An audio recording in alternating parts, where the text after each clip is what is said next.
अच्छा, वर्डप्रेस के अंदर कभी कभार आपको एरर आ जाते हैं फ्रंट एंड पे। उसकी रीज़न मुख्तलिफ हो सकती है, तो आपने प्लगइन या थीम अपडेट किया हो, या नया थीम प्लगइन इंस्टॉल किया हो जिसमें कोई कॉन्फ्लिक्शन हो रही हो और उसकी वजह से फ्रंट एंड पे एरर आ जाता है। कुछ एरर्स में जो है वो आपको लाइन और नंबर भी शो हो रहा है कि इस पेज के इस लाइन में जो है वो ये एरर है, इसे आप रिज़ॉल्व करें। लेकिन कुछ ऐसे केसेस होते हैं जिसमें आपको एरर तो आ रहा होता है लेकिन आपको लाइन नंबर शो नहीं होता कि किस लाइन में या किस फाइल के अंदर या किस थीम प्लगइन के अंदर ये इशू आ रहा है। तो उस सिनेरियो में डिबग करना थोड़ा सा कम्प्लेक्स हो जाता है। तो उसका तरीका ये है कि मैंने इस समझाने के लिए मैंने एक एरर जनरेट किया है। तो मैं अगर पेज को रिलोड करता हूँ तो आप देख सकते हैं कि मुझे इस अलर्ट का एरर आ रहा है।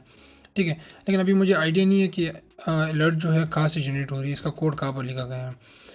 तो उसके लिए मैं क्या करूँगा कि मैं सबसे पहले जाऊँगा डैशबोर्ड के अंदर। डैशबोर्ड में मैं प्लगइन में जाके ऐड न्यू प्लगइन के ऊपर क्लिक करूँगा। यहाँ पर मैं एक प्लगइन को सर्च करूँगा जिसका नाम है स्ट्रिंग लोकेटर। इस प्लगइन का काम है कि वो वेबसाइट के जितनी भी फाइल्स उसके अंदर स्ट्रिंग को सर्च करता है और आपको बताता है कि ये स्ट्रिंग जो है इस फाइल के अंदर मौजूद है, ये स्ट्रिंग इस फाइल के अंदर मौजूद है। मैंने जो है इस प्लगइन को इंस्टॉल किया है, तो आप लोग इसे इंस्टॉल करके एक्टिवेट कर देंगे। एक्टिवेट करने के बाद आप जाएंगे टूल्स में, स्ट्रिंग लोकेटर के ऊपर क्लिक कर देंगे। ठीक है, तो अगर आपको थोड़ा बहुत भी आइडिया है कि मैंने रिसेंटली कौन सा प्लगइन इंस्टॉल किया तो उसकी वजह से इशू आ सकता है, तो आप यहाँ से फ़िल्टर कर सकते हैं।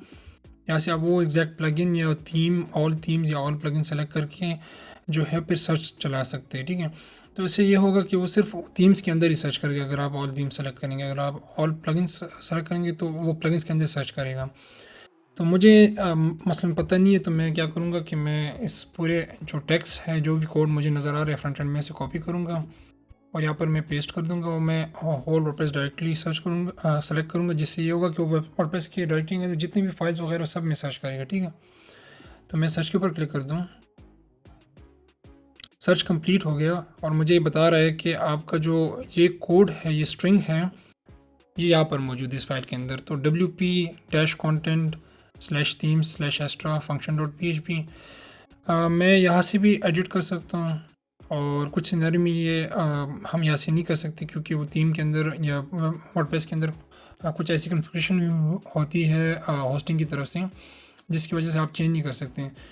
तो मैं आपको फिर वो भी तरीका बताता हूँ कि वो किस तरह करेंगे। तो मुझे ये पाथ का आइडिया हो गया, तो मैं अगर इसके ऊपर लिंक के ऊपर क्लिक करूँगा तो ये फ़ाइल ओपन हो जाएगी। ठीक है, मैं यहाँ से इस कोड को जो है वो बैक करूँगा, जो भी मिस्टेक हुई जिस कोड में। ठीक है, और यहाँ से मैं सेव कर दूँगा।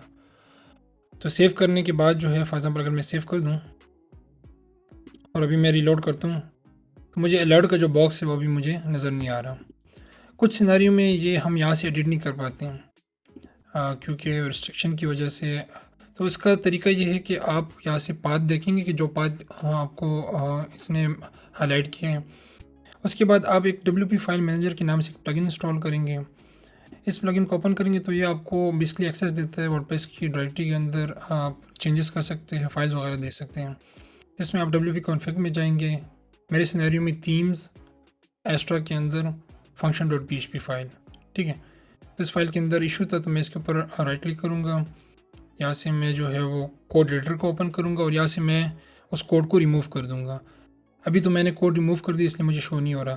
तो अगर आपका रिमूव नहीं हुआ उस वहाँ से स्ट्रिंग लोकेटर से, तो आप यहाँ पे जाके जो रिमूव करके सेव कर देंगे और सेव करने के बाद जो है आपका इशू जो है वो रिज़ॉल्व हो जाएगा।